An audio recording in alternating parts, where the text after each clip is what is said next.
올해도 우리가 원하든 원치 않든, 우리가 의식을 하든 안 하든 우리들의 삶을 연말 결산하십니다. 우리들의 올 한 해의 삶을 정산하십니다. 그래서 이 히브리서 11장 6절 말씀처럼 상 받아 마땅한 사람에게는 상을 반드시 주사, 당신이 상 주시는 하나님이심을 분명히 하십니다. 상 받아 오른 사람에게는 상을 주심으로써 당신이 상 주시는 하나님이심을 확증하십니다. 자, 그럼 올해도 하나님이 어떤 자에게 상을 베푸시는지, 올해도 과연 어떤 자가 상 주시는 하나님으로부터 상을 받을 것인지를 한번 보겠습니다. 먼저 담대한 사람입니다. 35절 보십시오. 우리가 함께 본 본문 35절. 그러므로 너희 담대함을 버리지 말라. 이것이 큰 상을 얻게 하느니라. 여기서 말씀하는 담대함 뭡니까? 뭘 뜻합니까? 믿음의 용기입니다.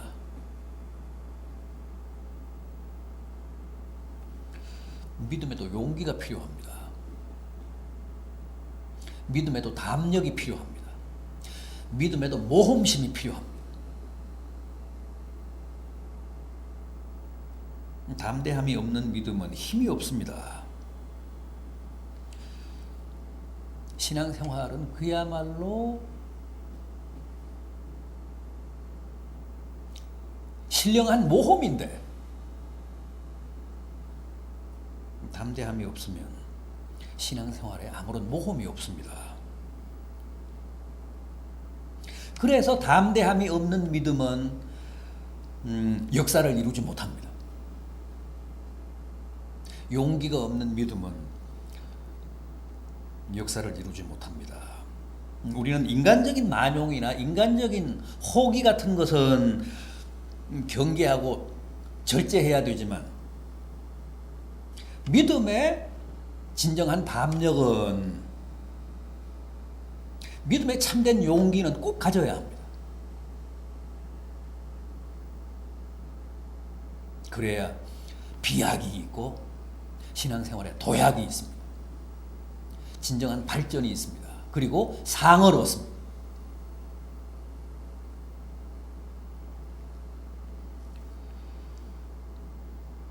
우리는 신앙생활을 하면서도 담대함보다는 너무 두려움이 많죠.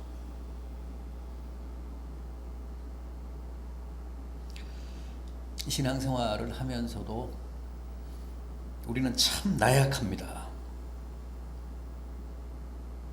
그래서 소극적이고 수동적이고 피동적입니다. 담대함이 적어서 그렇습니다. 담대함이 없어서 그렇습니다. 믿음의 참된 용기가 부족해서 그렇습니다.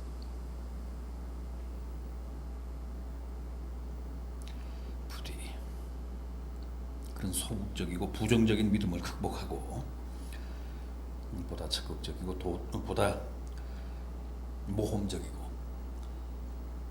결단적인 신앙을 가집시다.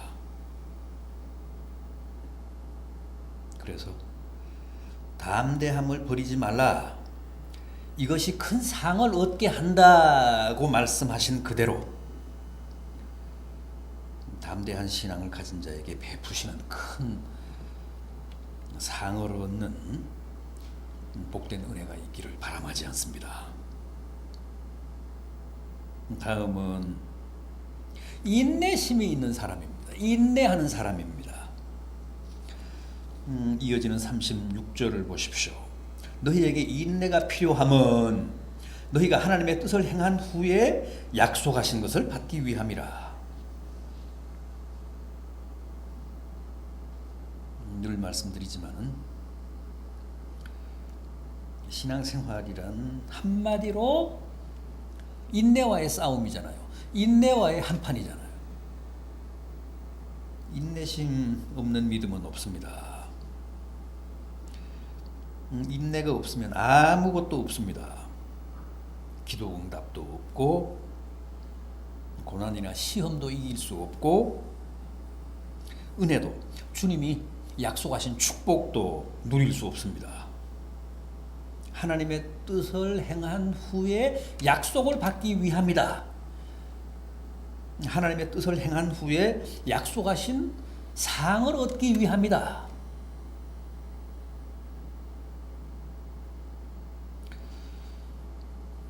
아무리 하나님의 뜻을 행했어도 하나님이 예정하신 시간까지, 하나님이 예정하신 작정하신 때까지 기다리지 못하면, 인내하지 못하면 아무리 아름다운 약속을 하셨어도 그걸 못 누립니다. 생각해 보십시오. 우리가 얼마나 자주 인내심이 부족해서 일을 그르치고 하나님의 축복을 놓치고 기도 응답을 못 받습니까?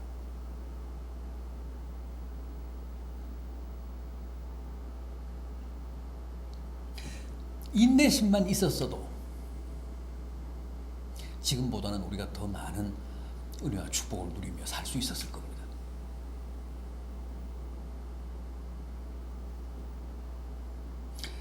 생각보다는 우리가 참 지구력이 없습니다.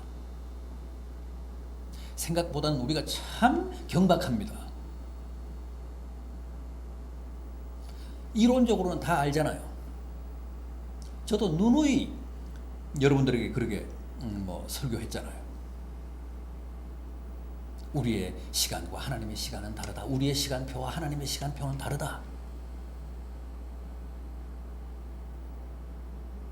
우리의 바람대로, 우리의 요구대로 하나님은 당신의 뜻을 집행하시지 않고 항상 하나님의 시간표에 의해서, 하나님의 작정대로, 하나님의 예정대로 만사를 이루어 가신다. 그걸 우리가 다 알고 있으면서도 참 우리는 인내하지를 못합니다. 기다리지를 못합니다.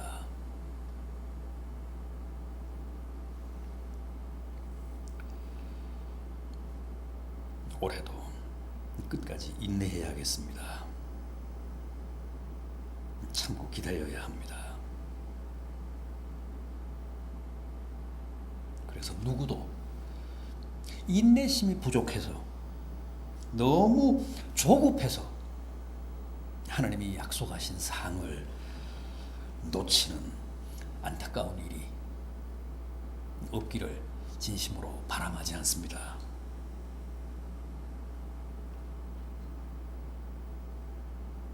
또 있습니다. 뒤로 물러가지 않는 사람입니다. 38절을 보십시오. 나의 의인은 믿음으로 말미암아 살리라. 또한 뒤로 물러가면 내 마음이 그를 기뻐하지 아니하리라. 이어지는 39절 마지막 절도 마찬가지입니다. 우리는 뒤로 물러가야 멸망할 자가 아니요 오직 영혼을 구원함에 이르는 믿음을 가진 자니라. 믿음을 가진 자는 무조건 앞으로 나아가야 합니다. 주님 바라보고 우리에게는 목표가 확실하니까 방황할 이유도 없이 좌우 살필 여유도 없이 오로지 주님 바라보며 앞으로 나아가야 합니다. 뒤로 물러가면 못 씁니다. 뒤로 물러가면 상은커녕 멸망한다고 합니다.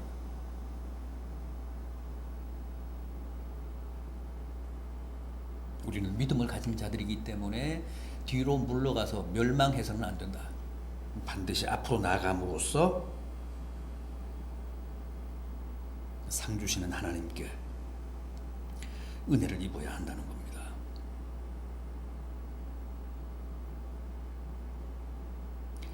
여기 뒤로 물러가면 멸망한다는 말씀은 깊이 가라앉는다는 뜻입니다. 침몰한다는 뜻입니다. 신앙인의 가장 위험한 함정이 바로 뒷걸음질입니다. 열심히 앞으로 나아가다가 잘 믿다가도 뒷걸음질 치는 분이죠. 그러면 가라앉습니다. 그야말로 침몰합니다. 그걸 오늘 본문 말씀은 멸망이라고 했습니다.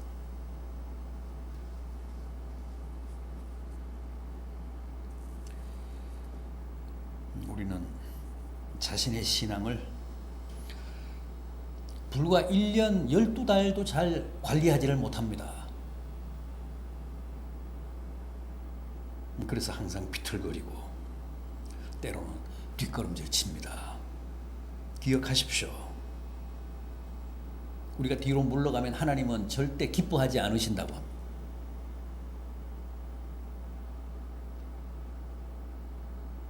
날마다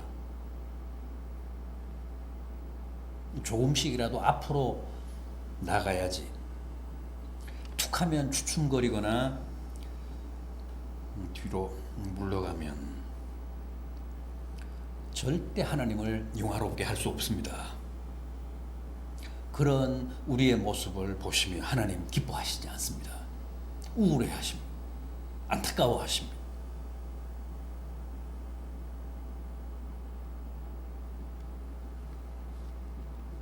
뒤로 물러가면 내 마음이 그를 기뻐하지 아니하리라. 우리가 비틀거릴 때, 우리가 뒷걸음질 칠 때 주님은